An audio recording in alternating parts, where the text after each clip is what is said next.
Okay, so we're in the what I call the exposing room and the party room or the beer room.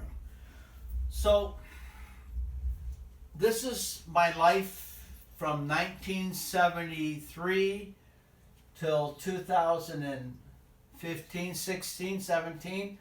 I think the last major show I did on Enlarger was for a show of Vivian Mayer's images that was exhibiting at Bulger Gallery. And for that project, you need to do silver gelatin from original negatives. And so I was very fortunate to be the printer of that show, the last show. And then the negs left Canada afterwards. And I don't know if they'll ever come back, but I hope they do. But anyways, that show would have been printed on this Enlarger, which is the same as the 11 by 14, but as you can see, it's a 507, which is basically a 5 by 7, 4.5, 2 1/4, 35 millimeters. So we have the easels here, we have the head set up, spare bulbs, but the reality is, in this day and age, working with historical negatives are getting harder and harder to do because of the fragility of the negatives,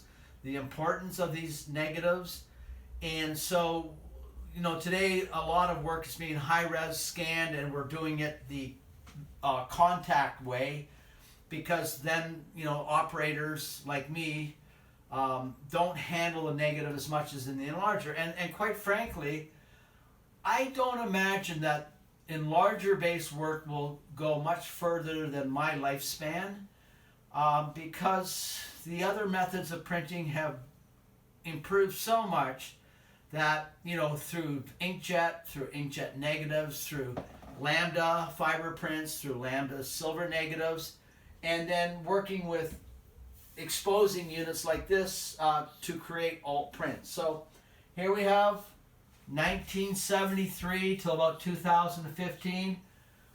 I actually used a machine like this in the 1980s to do photocomp.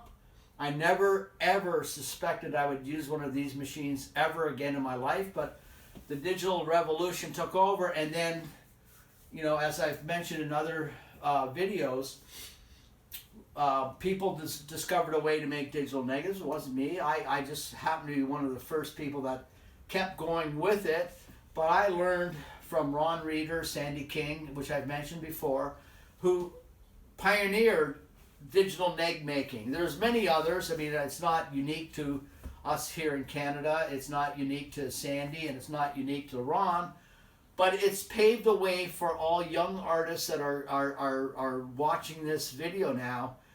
This is the way of the future, in my opinion. So you get digital negatives made on every corner in every city, in every province, or every state, or every country. There are Epson printers, and all of those printers can make inkjet negatives. So there's thousands of people that have the ability to make digital negs for you. So that's not a criteria you should worry about. You need to get an exposing unit, but you could go outside, like all our forebearers, I guess so, would go outside with a coated piece of paper with a negative and do it in the sunlight. We're not doing that now because these units are controlled sunlight. So they're ultra metal halide, but the reality is ultraviolet light, and it's very bright light that, I'm not hurting myself now, but if I put my hand underneath here for an hour, I would get a sunburn. So this unit works basically on exposure, not time, but density that's being read by this meter back here. So once you've established what you're printing on, the proper balances, so for palladium, 60 units is my balance. So if I was going to do a palladium print, I would put in 60 units. That's not 60 seconds, it's not 60 minutes, it's 60 units of light. And that meter reads it off, and once the unit of light has stopped, that's it. So Ian Leake in Europe is making a device that you can put on your printers that will work through a stabilizer that will shut the machine on and off. So you can do this anywhere in the world. Get hold of Ian Leake, and he's got the device to do the measuring. If you can't afford this, then you can go out in sunlight and just put it on your balcony, and the unit will stop when it's received enough sunlight. So you don't have to worry if it's sunny, cloudy. It will measure the amount of light that it's received, then that's it. You're done. So we use digital negatives. The paper is coated. It's put inside here. We put registration pins that we use for the punching the paper. On the other videos I showed you how we punch the paper, how we strip the paper, and then here in the printer there's a circular pin, and then there's two. I'm getting old. There's two oblong pins. So the circular sits in the middle, which holds it in place, and the oblongs are a bit smaller in width, not in height. They're the same height, but they're different widths, which allow your film, so you put your paper down, coated paper, then the film on top, and these two oblongs allow the film to rest out properly. Otherwise, if you had three circulars, it gets too constricted and too tight, and there's no way for it to flatten out, and you'll get misregistration. So this is the machine. Though it's been around for a long time, I used them in the 80s. Now this is the device I use all the time. So my early career analog, my career now in digital, and I work with both. So yes, you could do silver gelatins here with the tungsten light. So these are just tungsten lights, but they're not strong enough to burn through palladium, platinum palladium, or gum bichromate.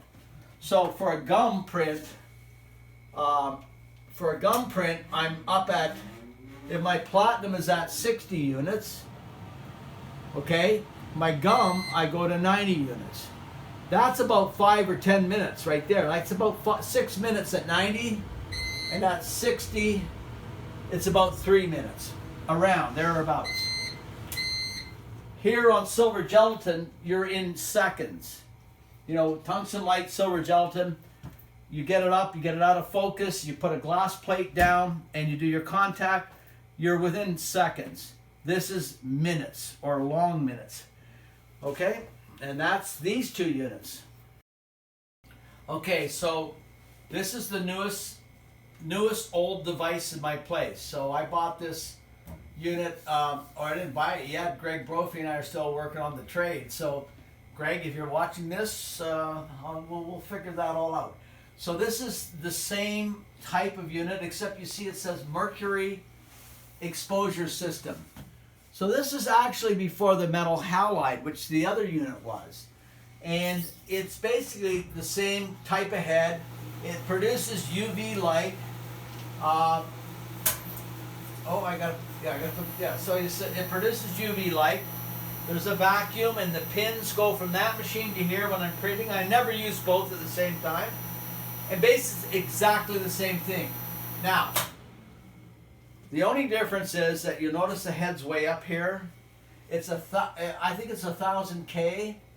So there's a thing called inverse square law, and I'm not going to try to explain it, but do your reading and you'll understand the further you're away from the light in this situation, the longer the exposure is going to be. So now I am into, when I do 30/40s, because I do very large prints. They're quite expensive to do. I've done them for myself, and I did a few at this larger size. I like them, but they're harder to do because you're working with bigger chemistries, bigger coatings, larger sheets of paper, and you have to run around getting it in and out. It's a bit more complicated. But I found that where on the smaller machine I'm at 3-minute and 5-minute exposure, so three minutes for palladium and 5 minutes for gum. On this machine I'm at about 8 minutes for palladium and 20 minutes for gum. So if you can imagine, if you're doing a whole show, all of a sudden the timelines and everything becomes more complex. So what I'm going to do is we're going to get there's these hanging light systems, and I'm going to hook them up to a unit that Ian Leake, who I've mentioned now twice. Ian, I want my commissions on this. I'm going to hook the Ian Leake device right here, and it will be hooked up to a power unit that will then go up to the 6K light. So we're talking 1K, we're going to have a 6K light here. So that will power through to bring my exposures back down to what my other unit is, probably even faster. And all that you need to do is have the unit that Ian makes sit here, and it's got a timer, so he's got a nice system where you can put a timer to it. You plug in once you've established what your platinum time is, so my platinum time is 350 units. So all I have to do is match this print with my new light, and it will tell me how many units of light I have to do on Ian's machine. So it's very simple to modulate, to change these. And then I can then bring my exposures way down. So that will be the only modification I make to this room, is a really powerful light. Now, 6K of light is really bright.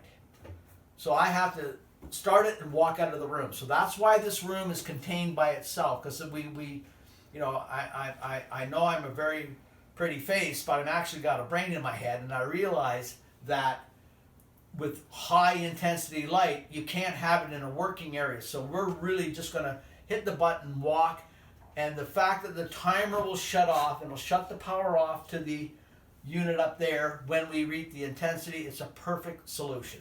So yeah, we do big prints. You'll see down below here, this is just a small sampling of recent work. I mean, we're talking maybe 50 jobs here. Every brown piece of paper is a job, and there's all the film. So the one thing about the inkjet negatives, when you're stacking them inside these paper mounts, always put them emulsion facing down. If you put emulsion to emulsion, the subbing material within the inkjet will transfer to the one above or below, and you'll start getting these silly marks in your film and wonder what the hell they are. And it's actually the film just kind of transferring. It's like, I wouldn't call it thermal transferring, but it does transfer. And I have found, and I don't know about other workers, but I throw these films out after a year. They're pretty useless. And that's one of the reasons I'm moving to the Lambda film, because then when I make film, it lasts forever. So yeah, it's more expensive at the beginning stage, but it will last forever. So I think for people that want to have film done by me, you'll want the silver film in the future, because then you've got it, it will last forever, you put it away safely, and it's good.